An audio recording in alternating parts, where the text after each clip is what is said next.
1v1, and if she ever like ults someone else, you just like grab her and like turn off the ulti basically. Yeah, it's also a pretty nice interaction against Tahm Kench because Tahm Kench obviously cannot ult people out of that. So there are possibilities to go really well with that. But we'll see, how Philip is actually able to play this out against Gamsu. Gamsu has not been having the best time. Philip has not been the most dominant laner, but I will say, for this 19-year-old player, he's doing a lot better than I expected. A lot of people, I think, had very low expectations for him coming out of Academy because he was, rough, especially in lane in Academy. But he's been playing with quite a bit of confidence on the LCS stage, so I've been pleased to see that, and it's going to be fun to continue tracking his development. Right now, he is on Ignite TP, which does give you the ability to sometimes win out in these 1v1s. And single 1v1 in this one, he's gonna win. He'll beat Kench 1v1, he'll beat Senna on support 1v1, he'll beat Camille, he'll beat XINZHAO. Corki maybe kites him with like a package or something, but every Mord ult is a good Mord ult and meaningfully affects the FlyQuest team. I think it's actually maybe the best 10th pick they could have gone for in this draft. I love it here. I think Gamsu is the player of the match for me. I think it'll be really exciting to see what he can do with it. We are, of course, on the Rift, and we'll see if FlyQuest move up to 500 if they can beat Dignitas, or if Dig manages to tie around 6th place with the win over Fly. Yeah, it's going to be a really interesting one. Mord, I've found in competitive can be pretty hit or miss. Mord from ahead is really dominant. Mord from behind starts feeling really useless at times because, if you can't win out in the Death Realm, then there's not a lot going for you. I have fed a lot of Mordekaiser games. There's always someone you can 1v1. I mean, basically kind of sitting around is going to be a camp behind. They still may meet for this scuttle, and indeed they will, but Mordekaiser should have pressure.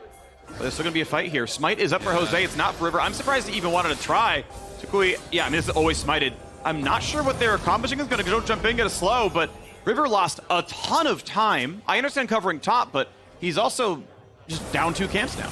Yeah, because he actually skipped the camp. Oh, huge damage. Oh, he's almost dead. Man, they didn't use the Ignite. That is definitely a mistake there. Bio did not use the Ignite. I'm not sure if he was actually not ever in range, but it feels like that should have been a kill there onto Aframu. Nearly was, but they don't get it, and he's just going to be able to TP back. And the wave goes down, at least TP, keeps him safe, but that is the scary part about running teleport. We have seen it more and more, just like, I'll just run TP, it's fine, but that lack of a combat stamina really can matter and exhaust. It doesn't really affect too much, as Neo and Biofrost just going to sit back, knowing Jose wasn't that one side. Huge damage. Blue gonna have to flash. Rockets still on cooldown, but that was huge. Really well done by the FlyQuest mid laner. Blue forced out, does not have TP, so yeah, shoving this wave ASAP, deny the farm. Yeah, going to be able to deny at least a little bit. We'll see how much, if it's on a cannon wave, they won't be as bad for Blue. Nice little sidestep, though, from Philip. That's kind of how you have to play it. You really want to try to dodge as many of those claws as possible. That is where you really get punished if you get pulled back in, especially on your hook shot. Yeah, so no cannon, so pretty much the entire wave will die to the tower. You save like 7 turret shots. If it is a cannon, you basically lose nothing. They're going to have some of it drop. I think most melees are gone, but it also gives them pressure with top lane pushed in. They still see Mord on the wave. This will be first Herald pretty much on the timer. A lot of that earned by the great trading out of the FlyQuest mid laner, but also just, solid laning out of Philip here as well. So FJ still to gold. Solid 200 lead for the Corki. Smart by Dig. They do have infinite bot lane pressure. They're able to trade back for a Drake. Probably still favors FlyQuest because one of these turrets has got to be getting low and will be a very meaningful crash from Shelly. It does feel like the bot lane for FlyQuest has stabilized a little bit. The lead is not getting any worse, at the very least there for Afro. Little trade right there. Johnson, of course, next time he queues anything, is going to get that all right back. Also very typical for Fleet to be the option, which is also some more sustain. If you can ever win the auto, you get the full value of the heal. Jose walking through defensive wards. An aggressive one here, we'll see him, so now that's known. Nice double Q, that's a slow into a tongue lash. Jumps away from the eventual route, so no gank. Yeah, good trading though, and I have to say, thus far, J4 not really been able to find much of anything in this early game, right? And if you're drafting Jarvan just to farm, I do like how the Zen scales a lot more. They do have the wraparound here. We'll see if they can find a play. Gonna get much here. After move, gonna go for the W. He's not done, so he chose to grieve for that escape, but that means no way out. First blood finally claimed in the 11th minute of the game. Yeah, well played there. They get down to that bottom side. They do get the kill on Afro. You don't need to expend the ulti because from that situation, if he flashes, then you use the J4 ulti to follow, and that kill is pretty much guaranteed. Unfortunate, the first blood did not go to Neo, but still a good play here. And we'll see how much they can actually pressure back around mid lane as FlyQuest is closing in here on blue, wanting to put on a little bit of pressure. They're just going to crash the Herald here, get a bit of gold down as they have no minion wave. timed enough, though, that it won't get stopped by the minions. It will actually charge him right away. Morky, yeah, too much health to go for plate number 3. Would have loved to. It's always really nice when because Herald almost always does a little bit over 2,000. That's the minimum is 200, is 2,000 itself. So like if you can get most way to the next plate, do an auto and then solo kill like plate number 3, you end up getting actually a lot of value that way. It's 320 to the mid laner in that case. Not the case here though. And as we're looking though, you can see Philip has actually walked to mid lane. Of course, you can always TP back to top to take a wave as, yeah, Philip is here. He's getting rid of wards right now. JOSEDEODO spotting. So it is FlyQuest with all 5 in this river, package on inventory. And they say, yep, you're giving it to us, right? This is ours. We don't care that we're on Scuttle right now. TP burn by the Camille, which now might mean that's too early then. Wait, okay, that is such a disjoint. If they think they own it, just stick around, lose 100 gold, take a dragon. That is always worthwhile. So Philip, I don't know if the call was, never mind, we can't do it. I don't know, that felt weird. No, the ward was in base, he TP's away, and they give up Drake. No, they absolutely wanted to actually do that, for sure. Because Sequoia even picks up package, right? And they're first to make the move. They are first to actually release the dragon. But as soon as Camille TP's top and shows, they know that Gamsu can TP down and they have a 5v4 and they will lose that fight. So all of FlyQuest has to bail out. Sequoia, almost. Still really good damage. That package lands, that's Flash Force every time. Yeah, absolutely. I mean, the slow alone makes it just geared down on this bottom side is just Afro by himself. Johnson trying to get back up here, but with turret plates falling, this tower is just going down very, very quickly. I think they can just finish it, to be honest. Yeah, they know Camille has no TP. I guess they don't see her. No, she's actually fighting with Mordecai, so yes, that's going to be 1. Then we've on a 2, a quick chomp for Afro to maybe spin him back out, get some move speed. Lets him get away from the range. But yes, first turret claim. Gamsu actually takes the solo kill on the Philip. Oh. They knew top couldn't show. They knew mid was locked in. They go for the turret, they go for the kill. Meanwhile, Gamsu is crushing it up there. Yeah, Dignitas winning out on both sides. They get that first tower bot. They get the solo kill top. We'll have to see exactly what went down with that. The ultimate on cooldown, so assuming he just uses hookshot and then you ult him in and just try to run him down. Riftmaker complete with that. Yeah, exactly. You know, we got the 3 and 17 TF who's got 12. There's the ulti, just like, and you got nowhere to go. Yeah, just kind of wanted to reset the wave. Very far up there. Gamsu just flashing in, finishing him off. Just nowhere to go, and that is the weakness of when you're not playing Flash on the Camille. Did not have the Flash for the mobility after that. The hookshot was used early, trying again to reset this wave, but it's just such an awkward position for Philip to be in, and that's why Jose is up here. Well, he goes for the dunk yet again. Gamsu should have the shield, as long as he can, but isn't enough damage. Oh, he pulls one in, but yes! Philip gets the kill. Jose drops Aggro with a flash at the end. A 2-for-1 kill topside. Nice punish on the fact that the ultimate is down there from Gamsu, using Johnson's ult to help facilitate that dive. And Gamsu, on his own, does get taken down. We'll see what if Dignitas can get anything done on the other side of the map. For now, it just looks like it's going to be a little bit of push down on the bottom side. And Johnson not being answered right now, so he's just shoving this in. And they're trying to establish some line of vision here. You can see just moving in, getting a shallow line of vision there on the minimap. Trying to potentially contest here at this red buff. As River has a smite, is in the area.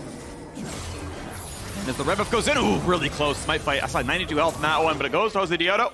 No smite burned by River. Sequoia looks like he does not have package yet. So Sequoia is not sitting on his package. Phillips topside. I think they're just giving this one up, which feels a little bit surprising when they were willing to fight at second, but are not willing to fight at third. They will be able to trade that mid-tier 1 for sure for this because they're dropping Herald.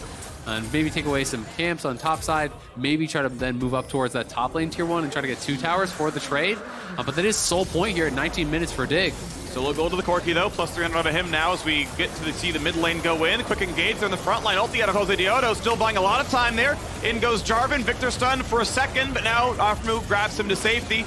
He's gonna be just fine. No engage, really, no kills to be found. Mid lane wave, and they're gonna cut off most of FlyQuest, so they get some alone time with this turret.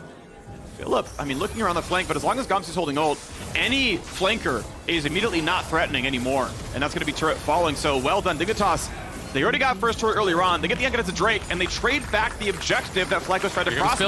Here comes Philip, goes for the ult, he doesn't get much done, goes towards River, and there's the dunk back. It's going to be Gamsu over the solo kill. Package looks pretty solid, but not going to get much of a kill. How much damage will Philip lose? Because he's down to 300. The re-engage comes across, and Gamsu's left alone. He survives long enough. Philip brings him back in for a 5v1. Buff Victor around. They can push him off, but low health bars on Neo, no mana on Biofrost, and now Blue's getting chunked out. Damn it, has the Valkyrie away though. He's just 1v1 Level before. close, okay. Holding him off for longer. I think he's still putting damage down. 140 health left on the red buff. 4k HP. River has a flag. He has a smite. He has an ult. He does have the way to steal Life it. can expire. But they're going to flip. Jumps in way too low on the health. Oh, but Victor's in to make him even lower. A double kill so far. Jarvan drops and Jose still has the smite. Tukui able to get the last shot across. Baron is claimed. The 2-for-1 fight with a Baron, it ends up being the right play for FlyQuest. Very scrappy stuff. This in the past, if you want to spike on 3, it's much more building towards like an LDR or a PD or whatever, plus the IE. But this is a very strong 2-item power spike. And if that's the best you think you can do for this next dragon, that is huge. Oh, no. Blast blend hit. River's in a bad spot. Will respawn before the Drake does, but he's still going to lose his life. A quick Tom Kench ult for safety. Going to chomp in. Gamsu, not a whole lot to do. Saves the ulti, burns at the last second. And now with some XINZHAO stats, will just die at the end anyway. Good damage into the Victor, though. Still going to try for a little bit longer. But no, it's not going to look too good. Afram is still on the front line, has a shield. Tukui pushed away, but Blue's going to run out of HP, gets a quick stun. But is there enough going on? A root on the Neo. He's going to likely drop as well. Dives in. The double auto would have killed the Corki, but it's not going to happen. Team fight massive. 4-1 for FlyQuest. They opt into a losing fight, and it goes worse for Dignitas. Yeah, it all fell apart there for Dig. The betrayal on the blast cone. It looked like, not sure who actually hit it, but sent River back in to die. And now they're getting so much on the tail end of this Baron buff. It looked like they had withstood the push here from FlyQuest, had kind of waited out that Baron. But I believe Tukui may actually not have bought since the previous fight. He has. He's on 3 items. Okay, well then good luck with this one. They're going to try, of course. Mortal is down. Smite is up. If you win the Smite fight, suddenly get Dragon Soul, the game feels a lot closer. And it would be winnable. I would say Dragon Soul nearly ties the scoreboard. Yeah, the poke is really what they have to deal with here. FlyQuest are not rushing it because they know that is the option for Dignitas. They're just going to try to look to whittle you down with the Corki. We got to see how much they can hit. But the longer they wait, the closer we get to Mortality and like a 100-0 Smite fight. So we're 5 seconds away from that reality where Dig is like, look, just burn this thing, all ult XINZHAO, it's yours, poke, baby. Man. But yeah, that poke is going to hurt. How many will Dig lose on the way to Dragon is the question, or will they just get away? And it's like, yeah. They just have to give it up. Mortal's up, but it's not going to happen. Out we go. Yep. I think it was a respectable attempt. I think FlyQuest played it correctly, though, as well. Good skill accuracy by Tukui. And it means that you can't go for the Mortal into Jarvan dives it, so... Long range. We are on the way to a Nashor's Tooth here for Gamsu. So we won't have a lockdown champions. Still, we're actually very partial to Rallies or even Demonic for damage. But if you can land the auto attacks, it'll be a lot. I think this actually is his best JOSEDEODO or Tom Kench fighting item. And if you're going for XINZHAO or Tom Kench, I think Nashor is probably blue trinket popped because they weren't sure. Okay, they're not killing it yet, but are they killing it now? They've got one more blue trinket. We'll see if that one's going to get popped here, too. And they are killing it now. So, second trinket popped, and now they have to try. Package, of course, is on. And he's going to look for the poke. Oh, big damage onto River. He's not even allowed into his namesake right now, stuck in his own jungle. And now the TP is going to come in. They're going to try it for their best. Mordekaiser around. Package will burn this down rather quickly. 4K health, spotted again by the flag. They sit there at 2.5. It's getting really low. He's got to find his way in. Will there be a fight? Here comes a dive, and no one's going to be allowed in. It should be a smite claimed twice in a row. Now for JOSEDEODO, a stopwatch buys a second. The 1-for-1 so far is... Oh, wow. Yeah, Camille trades back with the Jarvan. The River drops. Shots look pretty good. What is Corki like? What is that champion? That damage is insane. Mid laner. A level 16 3 at a mid laner, a lot of poke, looking really good. Zoning out the squad, burns down the Baron, a 1-for-1 team fight. At that point, by the way, walking faster than recalling, but Gamsu back into the base, and it's time to now start knocking down structures. Dragon Soul, not a threat, at least not yet. 1 minute to go. They are playing up. It is a 4v4. Baron buff on and all. They will knock down the inhibitor. They have time to reset and ensure that Dignitas will not find Dragon. It is traded back onto Philip, but just pushing them back. There's no way in for the Dignitas squad, and they cannot compete on this poke. It's again, though, time to flip it. I think you just commit to this. Get over to JOSEDEODO. Where are you? Got to get this one going down. River down a bit low. 2K health, 1700, 1400, 1900, and there we go. Objective bounty claim. Dragon Soul is on. Do Dignitas have to fight is the question now. JOSEDEODO low, over the wall. The chase down for Gamsu. Gets it with the Q. 4 versus 4, I do believe. Will there be the rest of it? He's TPing in the base, though. TPing into the base. Philip blocks it. Senna goes down. Will there be a recall for safety? Blue's running for his life. But how can they stop the recall? Suku is there. He's going to look for Gamsu. This should be an easy kill for him. Still out of the base. Philip at 200 health, but the turrets have left. An unstoppable Tukui. They've got the Cork coming out as well. Nexus is there. Nexus to be attacked. And 2v0. They probably had it anyway. The Dragon Soul claimed, but the base belongs to FlyQuest 3-3. I think exciting end there from FlyQuest. Afro suiciding to stop the bases as the solo laners get to the Nexus, finishing off Dignitas there. Another win on the board here. FlyQuest moving to 3-3. What a game, though, from Decoy. It was so good on the Corki. It felt like start to finish, massive farm game early. But when it came to all these objectives, he was always winning out so heavily.